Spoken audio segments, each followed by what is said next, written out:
Little Black Mingo.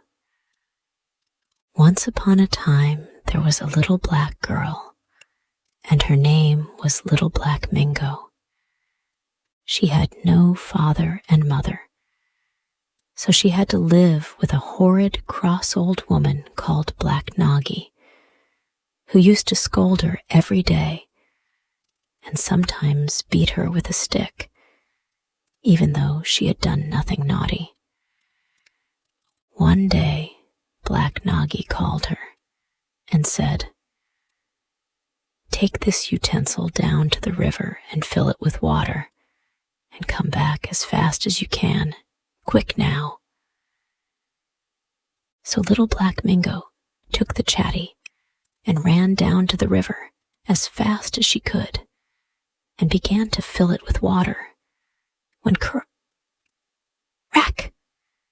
Bang! A horrible big alligator poked its nose up through the bottom of the chatty and said, "Ha ha, little Mingo, I'm going to eat you up." Little Black Mingo did not say anything. She turned and ran away as fast as ever she could, and the mugger ran after her. But the broken chatty round his neck caught his paws, so he could not overtake her. But when she got back to Black Noggy and told her how the mugger had broken the chatty, Black Noggy was fearfully angry. "You naughty girl," she said. "You have broken the chatty yourself. I have a good mind to beat you." And if she had not been in such a hurry for the water, she would have beaten her. Then she went and fetched the great big chatty that the Toby used to boil the clothes in. "Take this," said she, "and mind you don't break it, or I will beat you." "But I can't carry that when it is full of water," said Little Black Mingo. "You must go twice, and bring it half full each time," said Black Noggy. So Little Black Mingo took the Dobie's great big chatty and started again to go to the river. But first, she went to a little bank above the river and peeped up and down to see if she could see the old mugger anywhere. But she could not see him, for he was hiding under the very bank she was standing on, and though his tail stuck out a little, she never saw him at all.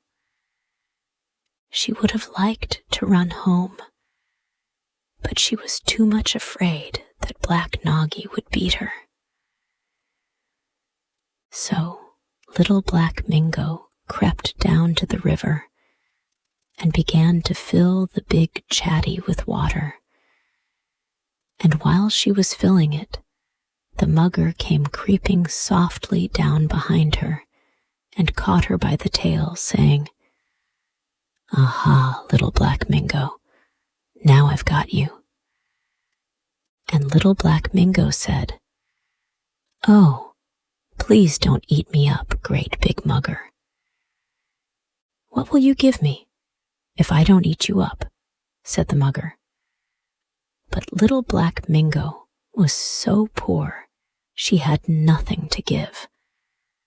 So the mugger caught her in his great cruel mouth and swam away with her to an island in the middle of the river and set her down beside a huge pile of eggs. "Those are my eggs," said he.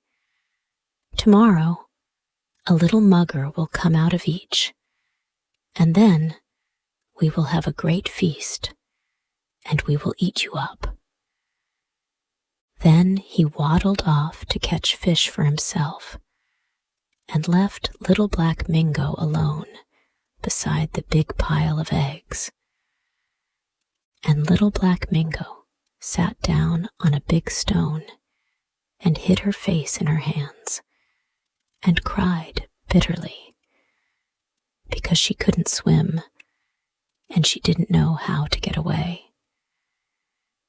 Presently, she heard a queer little squeaky noise that sounded like squeak, squeak, squeak. Oh, Little Black Mingo, help me, or I shall be drowned. She got up and looked to see what was calling, and she saw a bush coming floating down the river with something wriggling and scrambling about in it. And as it came near, she saw that it was a mongoose that was in the bush.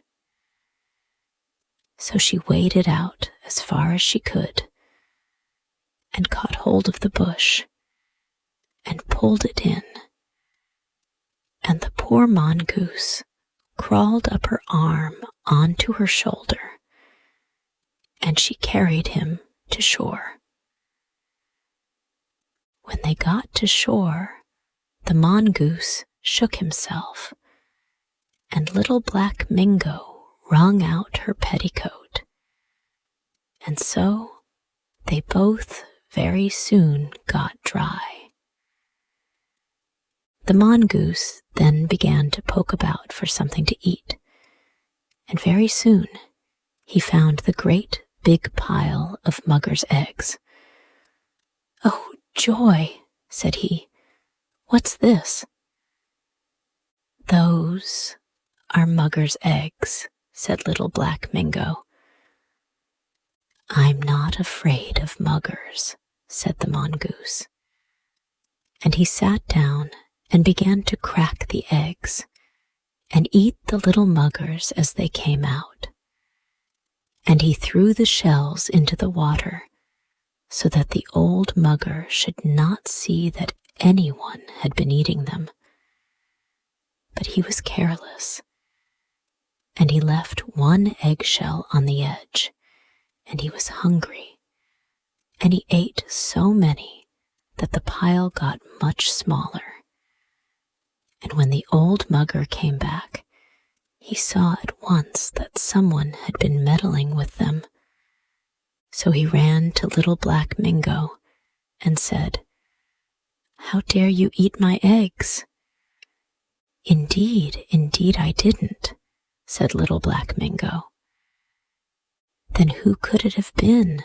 said the mugger, and he ran back to the eggs as fast as he could. And sure enough, when he got back, he found the mongoose had eaten a whole lot more. Then he said to himself, "I must stay beside my eggs till they are hatched into little muggers, or the mongoose will eat them all." So he curled himself into a ring round the eggs and went to sleep.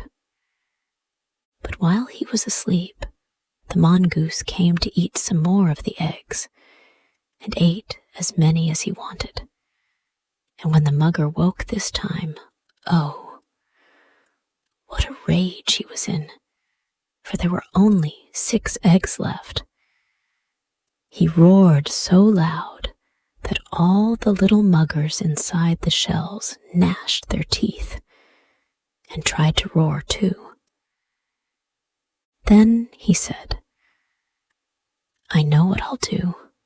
I'll fetch Little Black Mingo's big chatty and cover my eggs with that. Then the mongoose won't be able to get at them."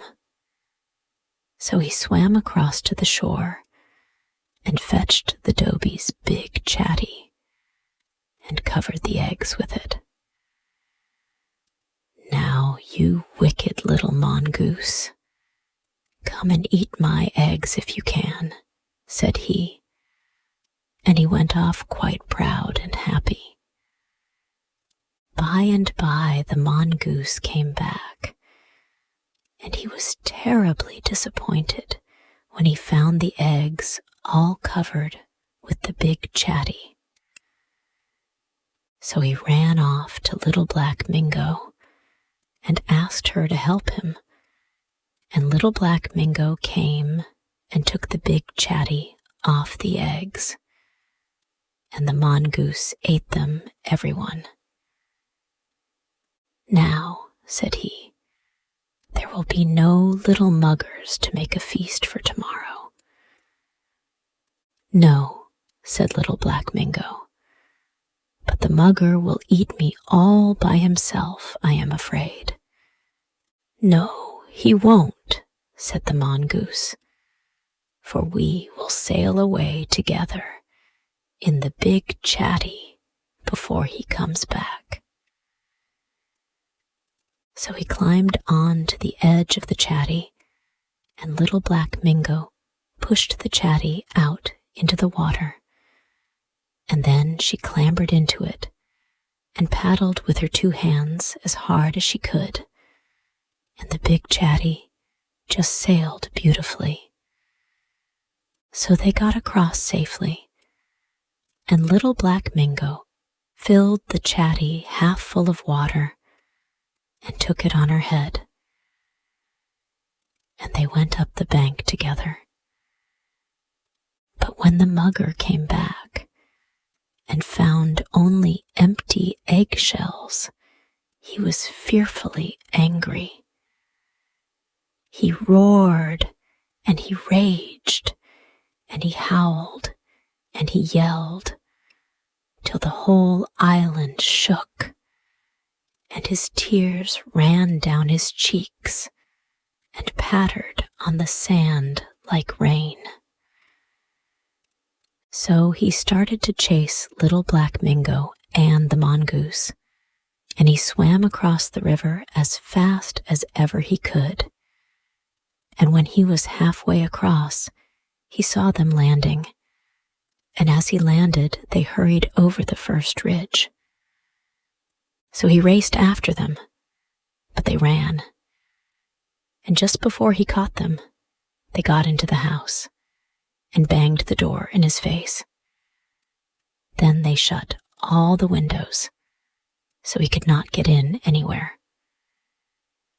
"All right," said he, "you will have to come out sometime, and then I will catch you both and eat you up." So he hid behind the back of the house and waited. Now Black Noggy was just coming home from the bazaar with a tin of kerosene on her head and a box of matches in her hand. And when he saw her, the mugger rushed out and gobbled her up, kerosene tin, matches, and all. When Black Noggy found herself in the mugger's dark inside, she wanted to see where she was, so she felt for the matchbox and took out a match and lit it. But the mugger's teeth had made holes in the kerosene tin, so that the flame of the match caught the kerosene, and bang! The kerosene exploded and blew the old mugger and Black Noggy into little bits. At the fearful noise, Little Black Mingo and the mongoose came running out, and there they found Black Noggy and the old mugger all blown to bits. So Little Black Mingo and the mongoose got the nice little house for their very own, and there they lived happy ever after. And Little Black Mingo got the mugger's beard for her seat, and the mongoose got Black Noggy's handkerchief for his. But he was so wee, he used to put it on the mugger's nose, and there they sat and had their tea every evening. And now this story ends. Hey, thank you so much for listening to the whole story. If you liked this story and want to thank me for creating this story, then you can buy me a cup of tasty coffee. Just join our YouTube channel and be an official member of our family to support us for making even more interesting story videos for you every day. You know, it takes a lot of effort, research, and money to find and buy premium contents, and to writing, creating, editing, organizing, and publishing every single video, which could melt your hearts, or could be one of the most interesting stories of all time. So, hit the like button to save this video. And most importantly, subscribe to our YouTube channel to learn English by watching super interesting English stories every day. Thank you.